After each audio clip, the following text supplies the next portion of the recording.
may katanungan sa inyo tungkol po sa paghalaman. Maaari mo bang sabihin sa amin ang tungkol sa iyong paglalakbay sa pagsasaka? Paano ka nagsimula? Nagsimula ako nung ako'y elementary pa lang.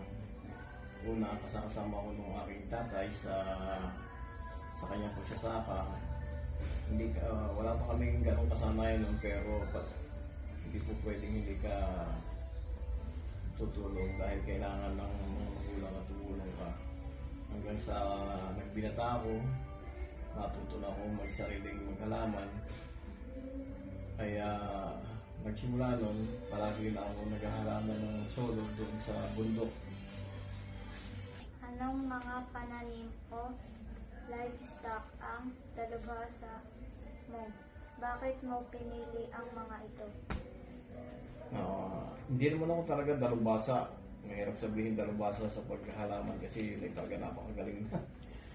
Pinili ko yung pangunahin, pinili ko yung kamatis dahil una sa lahat, makakapagbigay ng napakagandang presyo at maaaring kumita ka ng malaki, magamat napakalaki ng ginagasis ko, pero malaki yung kinikita. Kaya yun ang pinili ko, yung kamatis. Doon sa kasamayan naman, hindi naman ako ganun kasali. Basta nagbibigay humihingi din ako ng advice to sa mga magagaling. Saka tinitingnan ko yung kanilang paraan sa paghahalaman. Yun lang. Ano ang ilan sa mga pinakamalaking hamon na hinarap mo noong nagsimula ka at paano mo nalampasan ang mga ito? Naging hamon sa akin yung pagkaikinig tatanim, yung panahon. Kasi yung panahon na biglang kung kailan malapit ka na umani, biglang sasama ang panahon, magkakabagyo. Pero wala ka nang magagawa doon na baguhin pa yung halaman mo. Pagka nasira na yun, tanggapin mo na lang ang maluwag sa iyo. Magpanibagong simula ka na lang ulit. Maaari mo bang ibahagi ang ilan sa mga kasanayan sa pagsasaka na nakakatulong sa inyong tagumpay? Una sa lahat, pagka yun ang ginawa mong hanap buhay, kailangan lagi mo siyang tututukan kung ano ang pangangailangan niya, kung ano ang dapat ilagay o idagdag na o dagdagan ng pataba o kung may nakikita ka mga nasisirang pananim, kailangan mabantayan mo yun para na kung sa ganon ay hindi siya, kung halimbawa ang halaman ay may mga kailangan ng halimbawa example, kung inuuhod na, kailangan o nabigyan mo siya ng kakulang gamot doon. Kung naman punggos, kailangan mo mabigyan ng gamot tungkol sa kung ano ang makakapagpagaling doon. Basta pinakamahalaga, mabantayan mo yung halaman na pananim mo. Hindi yung basta mo tanim, tapos spray ka lang, hindi. Kung ano pang kailangan ng halaman na kailangan na ibigay, ay siya yung ibibigay mo para mapangalagaan mo yung halaman na pananim mo. Yun lang. Paano mo pinagtibay ang iyong mga gawi sa pagsasaka upang harapin ang mga pagbabago sa klima o market demands? Doon sa pagbabago ng klima, maring doon lumabas yung maraming sakit ng halaman mo. Ngayon, doon nga yung number 4 na katanungan mo, doon mo ibabata yon na kailangan mong laging bantayan kung ano pang kailangan. Kasi pagka nakabantay ka, ibig sabihin, alam mo yung ibibigay mo, parang tao din yan, kung ano yung gamot na kailangan, siya mo ibibigay. Pero doon sa demand naman, maaaring sabihin natin mataas ang demand kapag sumasama ang panahon dahil pwedeng masira ang iba. Pero hindi yun ang kasagutan yung pagsama ng panahon para gumanda ang demand sa kalakal. Minsan may mga nasisira dahil mas mapanahon dito pero sa ibang lugar naman ay maganda yung panahon. Kaya hindi mo pa rin bibigyan ng pag-iisip na dahil pwedeng masira din yung kalaban. Hindi natin kasi alam yun sa ibang lugar kung maganda ang panahon, kagaya ng panahon ngayon na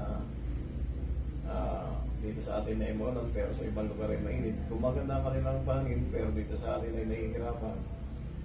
Yun lang. Okay na? Paano mo pinamamahalaan ang panganib at kawalan ng katiyakan sa pagsasaka tulad ng hindi inaasahang panahon o pabago-bagong presyo sa merkado? Una sa lahat, pagka pinag-usapan yung panahon, para makaiwas ka sa panahon ng pagkalugi o kung di mo na isasalitang yung panahon ng pagtatanim sa panahon ng tag-ulan, huwag mong isipin, huwag kang magtanim ng mga pananim na lubhang maapektuhan yung iyong pananim kagaya ng mga gumagapang. Kasi kapag gumagapang yung iyong pananim, napakadelikado sa panahon ng panagulan. Bagamat iniisip natin na napakataas ng demand pagka yung panahon ng tag-ulan, pero kung isasaalang-alang mo yung puhunan, ay napakadelikado ng iyong puhunan doon sa panahon ng panagulan. Kaya kung maaari, para kung talagang kinakailangan magtanim, iwasan mo magtanim ng mga bagay na kagaya ng kamatis. Iwasan mo yan kasi lubhang mapanganib yan sa panahon ng tag-ulan. Bagamat yun nga, maganda ang merkado pero masyadong mapanganib, kaya mas maganda yung mga gumagapang lang sa lupa o yung mga lapat lang sa lupa yung pananim mo para hindi ka gaanong maapektuhan kung sumamama ng panahon. Maaari mo bang ibahagi ang ilan sa mga makabagong pamamaraan sa pagsasaka o teknolohiya ng inyong pinagtibay? Una sa lahat, doon sa paghahalaman, doon sa makabagong teknolohiya, siguro yung mga lumang teknolohiya, halos kaunti lang yung napalagdag kasi sa paraan lang ng paggagamit yung bago. Ngayon, sa bago, nabibigyan ka din ng advice ng mga bilihan ng mga pananim.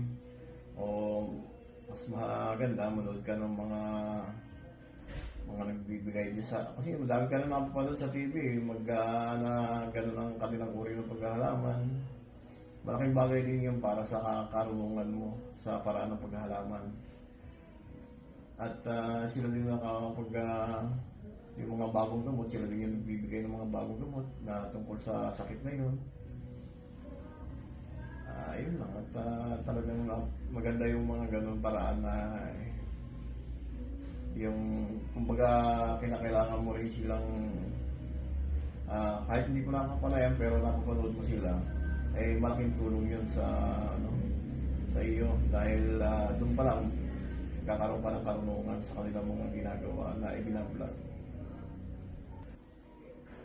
Paano mo masisiguro ang sustainable ng iyong mga kasanayan sa pagsasaka kapwa para sa kapaligiran at para sa inyong negosyo? Siguro nangangailangan ka talaga ng palagiang nandoon ka na makita yung pangangailangan niya ng iyong halaman. Ano ang ilan sa mga pinakakasiya-siya at kapaki-pakinabang na aspeto ng pagsasaka para sa iyo? Ang masaya talaga maghalaman at yun ay isang kasiya-siya pagka sa mga taong mahilig sa farming. Kasi una pa lang, prepare pa lang pagka gumaganda na yung prepare mo lupa, parang ang saya mo na. Hanggang sa matamnan. Basta lahat ng aspeto ng pagtatanim, basta mahilig ka sa farming, ay isang napakamasayang bagay na nangyayari sa buhay mo. Kasi uti, step by step, hanggang sa nagtanim ka, preparation, sa tanim. Basta lahat yun ng aspeto ng paghahalaman mo sa kagaya ko, napakasaya nun kasi unti-unti ko rin nakikita yung pagbabago ng pananim ko hanggang sa hanggang mula sa maliit hanggang sa lumaki hanggang sa mag-ani, lalong pinakamasarap kapag ang inaani mo ay maganda yung presyo at maganda din yung ani ng pananim mo. Yun lang. Anong payo ang ibibigay mo sa isang taong nag-iisip ng tungkol sa paghahalaman? Una sa lahat, dapat may tiwala ka sa Diyos na may bigay ng lahat ng bagay. Pagkatiwala mo, lahat ng mga bagay na pwede mangyari sa iyo, yun lang naman yung pinakasikreto dun eh.